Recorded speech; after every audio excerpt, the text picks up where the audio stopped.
안녕하세요. 말씀과 삶의 균형 있는 성장을 지향하는 바이블 라이프의 김남용 목사입니다. 오늘의 주제는 열왕기상 한눈에 살펴보기입니다. 열왕기서는 그 명칭에서 알 수 있듯이 여러 왕들이 나라를 다스리는 것을 기록한 책이란 뜻을 가지고 있습니다. 그래서 사무엘서가 다윗의 자손을 통하여서 하나님의 나라를 이루어 가시는 과정을 기록한 책이라면, 열왕기서는 다윗의 뒤를 이어 이스라엘을 다스리는 여러 왕들에 대한 이야기를 기록하고 있는 책입니다.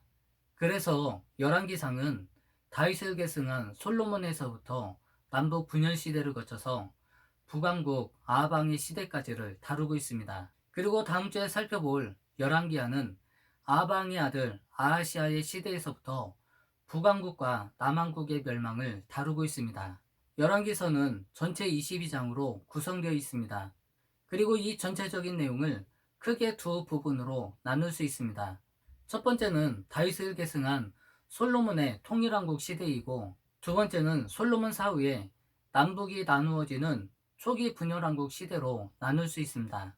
두 번째 부분을 초기 분열왕국 시대로 부르는 이유는 열왕기상에는 북왕국의 일곱 번째 왕인 아합왕의 시대까지만 다루고 있기 때문에 초기 분열왕국 시대로 하겠습니다. 첫 번째로 통일왕국 시대를 살펴보겠습니다. 다윗이 죽자 솔로몬이 이스라엘의 왕으로 등극합니다. 왕위에 오른 솔로몬은 하나님께 1000번제를 드립니다.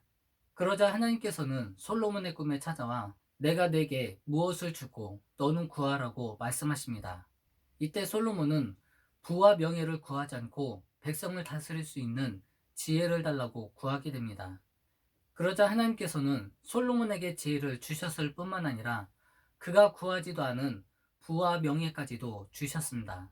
그 후에 솔로몬은 다윗이 짓고 싶어 했던 하나님의 성전을 지었습니다.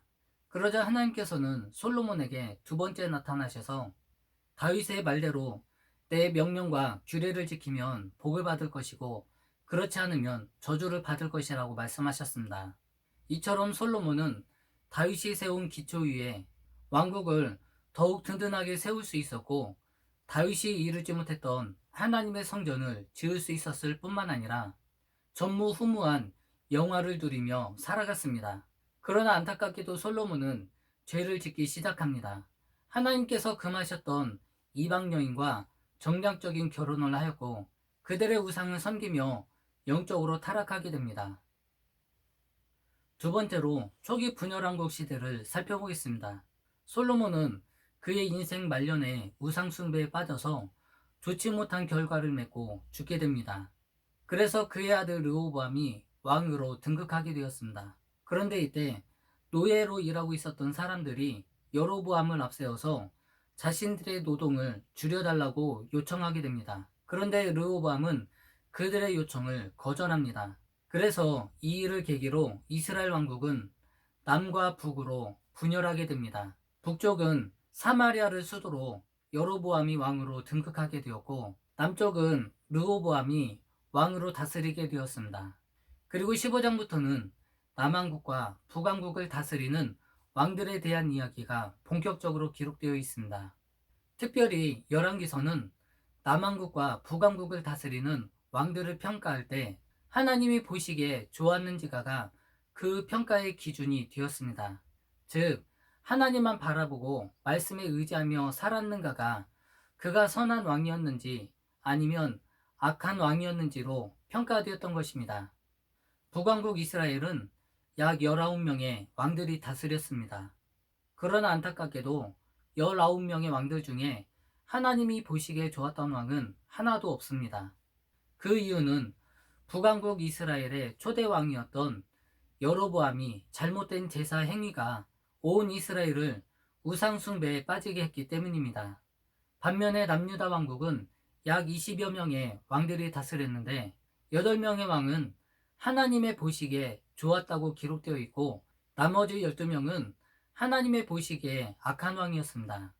르호보암으로부터 시작된 남쪽 왕조는 유다 지파의 혈통을 이어오면서 비교적 여호와 신앙의 순수성을 지키려고 노력해왔기 때문입니다. 그리고 열왕기상 후반부에는 엘리야와 엘리사 선지자가 등장하며 이스라엘에게 회개를 촉구하고 있습니다. 이들은 하나님을 떠나서 우상을 섬기는 사람들과 맞서 싸웁니다. 그리고 그들에게 하나님께로 돌아오라고 강력하게 권유하고 있습니다. 그러나 이들의 노력에도 불구하고 이스라엘은 하나님께로 돌아오지 않습니다. 여기에서 우리가 주목할 점은 이스라엘이 하나님을 버리고 우상을 섬기고 있음에도 불구하고 하나님은 계속해서 이들을 위해서 일하시며 언약을 신실하게 이루어 가시는 분이시란 사실입니다. 열왕기상의 주제는 이스라엘의 번영은 하나님과의 언약을 준행하느냐, 준행하지 않느냐에 달려 있다는 것입니다. 그래서 이스라엘 백성들이 왕국이 분열되고 이방 민족으로부터의 침략을 받는 이유는 하나님과의 언약을 거역했던 이스라엘 백성에게 내린 하나님의 징계였습니다.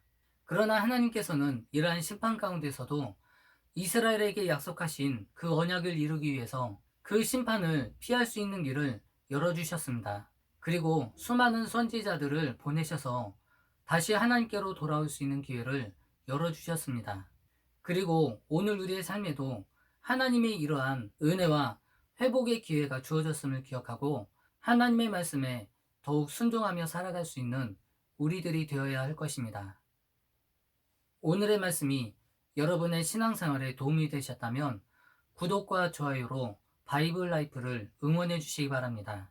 물이 바다를 덮음같이 여호와를 인정하는 것이 세상에 가득해지는 그날까지 바이블 라이프는 계속됩니다. 감사합니다.